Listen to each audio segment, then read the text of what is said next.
एक स्वर्ण व्यवसायी स्वयं से स्वयं के अपहरण की साजिश करता है और साजिशन ही वो ऐसे जाल में फंस जाता है कि पुलिस उसे पकड़ लेती है। अब पूरा मामला समझते हैं। ये बिल्कुल सच्ची घटना है और बिहार के सारण जिले की घटना है। छपरा शहर के साहेबगंज एरिए के बुट्टनवारी इलाके का रहने वाला सचिन गायब हो जाता है। उसके गायब की सूचना उसके भाई राजेश द्वारा गरखा थाने में दर्ज कराई जाती है कि मेरा भाई पटना से छपरा आने के क्रम में गरखा थाना क्षेत्र से गायब हो गया है। अब पुलिस इस पे अपहरण का केस दर्ज करके और आगे की जांच करती है। अब इसमें जो सामने आता है बेहद ही चौंकाने वाला होता है। पुलिस ने जांच में पाया कि जो सचिन है, जो कोलकाता गया था ज्वेलरी लेने के लिए, फिर पटना आता है, पटना से छपरा आते क्रम में गरखा थाना क्षेत्र में कहीं उतर जाता है। उसके बाद वो कटिहार के रास्ते होते हुए जामनगर गुजरात चला जाता है। गुजरात में जाकर अपने किसी मित्र के सहयोग से किराए पर रूम लेकर रहने लगता है और 22 अगस्त को ही वो अपना मोबाइल स्विच ऑफ कर देता है।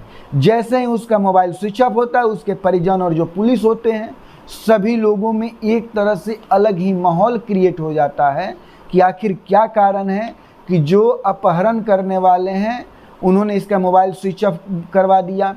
किसी प्रकार का कोई कॉल स्वजन को नहीं आया जिससे ये भी साबित हो कि उसका अपहरण किसी ने किया है।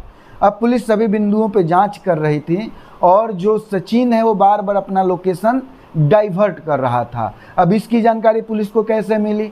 तो पुलिस को जानकारी हुई कि वो अभी भी अपने पत्नी के संपर्क में किसी अन्य नंबर से है, यानी गुजरात में जाकर कोई अन्य नंबर उपलब्ध करवा लिया और उससे अपने पत्नी से बातचीत करते रहता था और उसकी पत्नी भी न अपने स्वजनों को बताई और न ही इस बात की भनक पुलिस को लगने दी।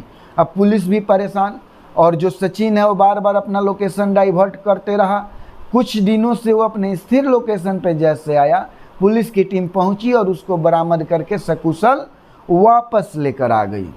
अब इसमें पुलिस को जो बरामद हुआ, यानी जो पुलिस सचिन के पास से जो पाई, उसमें 245 ग्राम का सोने जैसा दिखने वाला वस्तु, 5,38,000 का कैश डिपॉजिट का रसीद जो 2 बैंकों में किया गया था, 3 लाख रुपए नगद, 3 मोबाइल, 1 लैपटॉप और सबसे बड़ी बात है इसमें कि भारतीय गणराज्य का पासपोर्ट, यानी जो विदेश जाने में प्रयोग होता है।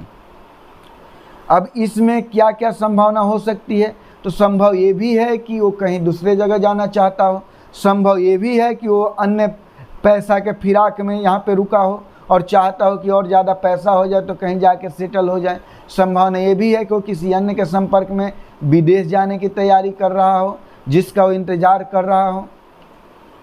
अब इसमें सोचने वाली बात है कि कैसे स्टोरी को क्रिएट किया गया।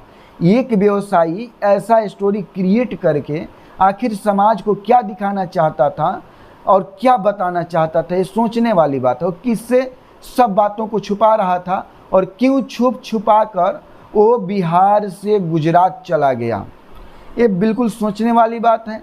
और इसमें पुलिस ज़रूर जानती होगी, पुलिस आगे की भी पूछताछ कर रही है।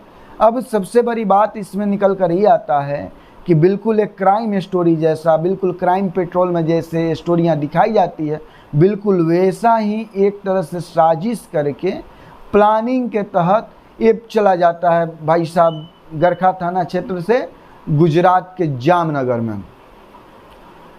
और 22 दिनों तक उसने पुलिस को डाइवर्ट किया है, तब जाके 22 सितंबर को पुलिस उसको बरामद करके वापस लाई है।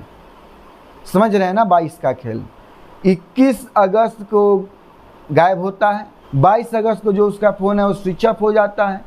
22 दिनों तक पुलिस से खेल खेलता है, यानी लोकेशन डाइवर्ट करते रहता है और 22 सितंबर को पुलिस उसको बरामद कर लेती है। कितना क्राइम माइंडेड वाला व्यक्ति है, इससे गहन पूछताछ होनी चाहिए, क्योंकि इससे स्वर्ण व्यवसाय करने वाले लोगों पे असर पड़ा और उन लोगों में ऐसा माहौल क्रिएट हुआ कि बिहार के सारण में व्यवसायी सुरक्षित नहीं है और अपहरण वाला कालखंड जो बिहार का था वो लोगों को याद आने लगा और व्यापारियों में डर का माहौल बनने लगा कि कहीं हमारे साथ भी कुछ ऐसा हो सकता है। तो ऐसे सीन को क्रिएट करने वाले को उचित सज़ा जरूर देनी चाहिए। आगे आप जो सोचते हैं उसको कमेंट जरूर कीजिए।